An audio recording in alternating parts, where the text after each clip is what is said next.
those who believe and do good deeds, they did the few good things expected of them, they're the people of paradise in which they will remain. That's the actual sentence. But there's a jumla isti'nafiyya. There's an interjection in the middle of that sentence. Before we even get to Jannah, let me tell you something. Those who believed in did good deeds, by the way, we never make anybody carry a burden except that they can carry it. Why Allah will throw that in? Become that. Don't think, oh, those believers who believed and did righteous deeds, not me. Allah says, no, I never gave you a burden you couldn't carry. You could have been those people. You can't make that excuse. And then he goes, "Ulaika ashabul." It's awesome that he did that. Because somebody reads, وَالَّذِينَ آمَنُوا وَعَمِلُوا الصَّالِحَاتِ, he goes, where's the ayah about me? Allah says, what do you mean? Why are you absolving yourself of the responsibility? I'm not asking you for much. لَا يُكَلِّفُ نَفْسًا يُكَلِّفُ اللَّهُ لَا نُكَلِّفُ نَفْسًا إِلَّا وُسْعَهَا. We don't burden anybody except to their capacity. And then he says, and we'll conclude with this ayah, وَنَزَعْنَا مَا فِي صُدُورِهِمْ مِنْ غِلٍّ. We will remove from them, we will pull out of them, like surgically remove, from their chests, from their feelings, from their sentiments, any type of ghil. Ghil is secret animosity, secret hatred towards someone, secret dislike. This happens between Muslims too. You are working somewhere, your boss said something mean, you're at the masjid, some volunteer, you didn't get along with a student, you're preparing for a test, say something mean, it didn't sit well with you. Now you don't sit in the same row with them, and you sit diagonally opposite, so you can keep an eye on them, right? There's this ill feeling that developed, and it just kept going, and you couldn't get rid of it. You were on the opposite end of the lawsuit at the masjid with the board members. Ghil. You used to be part of some organization, and then you left that organization, and they're hating on you, and you're kind of like, why are you hating on me? And there's this ill feeling. You used to volunteer somewhere, you don't volunteer anymore, and there's kind of this friction. This kind of ghil. It even happens between Muslims. It happens between friends. And sometimes it's really hard to get rid of. Right? No matter how hard you try, you just can't get rid of it. So Allah says, on that day we will remove this ghil. This tension, this this thing inside. He'll get rid of it. And all of us to some extent have that in our life. There's somebody who hurt our feelings, and they never really apologize for it. And maybe they don't even know that we have that feeling towards them, but it lingers. Right? He'll remove those feelings. تَجْرِي مِن تَحْتِهِمُ الْأَنْهَارِ. Underneath them rivers are going to be flowing. In other words, first He took care of the inside, then the outside. Right? قَالُوا الْحَمْدُ لِلَّهِ. Then they will say, Alhamdulillah. All praise and gratitude, all credit goes to Allah. الَّذِي هَدَانَا لِهَذَا. The one who guided us to this. Now what is this? What is this? Jannah. Isn't that hadihi? Isn't Jannah hadihi? So hada is referring to something more grand than just Jannah, the gardens.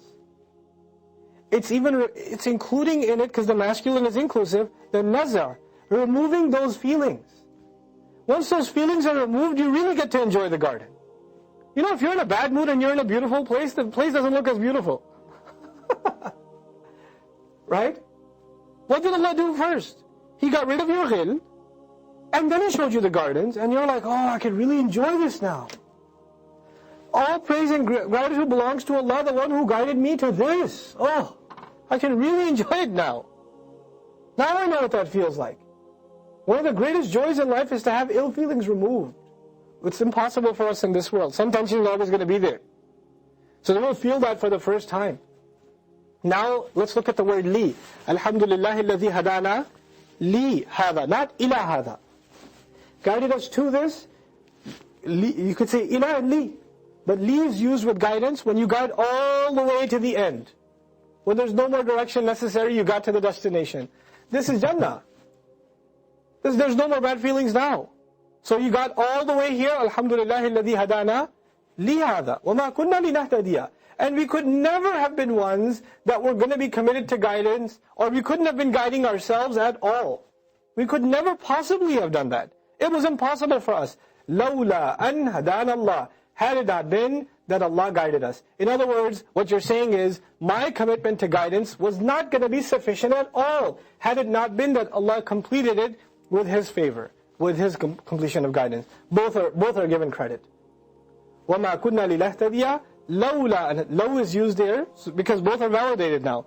We couldn't have completely had guidance had Allah not given us guidance. But we had our commitment, and Allah Azza wa Jal fulfilled His end.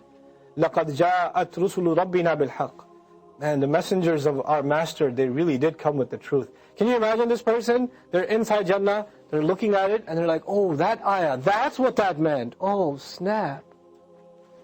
تَجْرِي مِن تَحْتِهَا الْأَنْهَارِ. Check it out. تَجْرِي مِن تَحْتِهَا الْأَنْهَارِ. That's the tafseer of the ayah. I thought I read tafseer of that before. That's the tafseer. Zawata afnan. There's huge trees. Oh my, the messengers really did bring the truth. That's what you call huge trees. They're looking at this and they're saying, oh my God, it's so true, yo. So true. جَاءَتْ رُسُلُ رَبِّنَا بِالْحَقِّ وَنُودُوا. And then there's going to be an announcement made, the public service announcement. And تِلْكُمُ الْجَنَّةِ. That is Jannah, y'all. تِلْكُمُ الْجَنَّةِ. That's Jannah, everybody. أُورِثْتُمُوهَا بِمَا كُنْتُمْ تَعْمَلُونَ. All of you have inherited it. It's yours now because of the things that you used to do. Look at the beautiful contrast. This is what we have to end with. Appreciate the contrast. The previous ayah says, we didn't do anything. Allah got us here. And Allah says, no, you did so much work. The attitude of the slave, I didn't do anything. I couldn't have gotten here unless Allah guided me. And the attitude of Allah in Jannah, I'm so proud of you. You did so much good work. بِمَا كُنْتُمْ تَعْمَلُونَ. Because of the things you used to do. That's why you're getting this Jannah. And both are true. We have to do work for Jannah, but we won't get it until Allah grants it to us. And Allah shows His mercy, because our deeds by themselves are not enough. But those little deeds, those few deeds even, Allah is so proud of. And He even makes an announcement about it. You know? Judgment day is already over. Deeds have already been counted. But He's in Jannah and He's so happy with us. And man, I tell you, this last part of the ayah is one of those ayat in the Qur'an that is the real joy of Jannah. The real joy of Jannah is knowing we've made Allah proud. The gardens are great, the drinks are awesome, the palaces are beautiful, everything's awesome. But you know when your dad just comes over to you and says, I'm proud of you. I'm so happy with you today. Your boss comes over to you and says, you did an amazing job in the project. Your teacher comes over to you and says, you know, I want to let you know I'm very, very proud of you. I'm honored to call you my student. I will make your day. I will never do it to you. But I'll make your day. I'm kidding. Okay. It's just the right time. I'll make your day. To hear that from your dad, to hear that from you. Now to hear that from who? From Allah. That's your Jannah. It's yours. Because of what you did. Man. Just no Ashab al-Nar. The people of paradise are going to be making a call to the people of hellfire. These are the early phases of the separation between the people of hellfire and people of paradise. They've both finally gotten to their place, and now the taunting begins on one side. The people of Jannah will actually get to taunt the people of hellfire.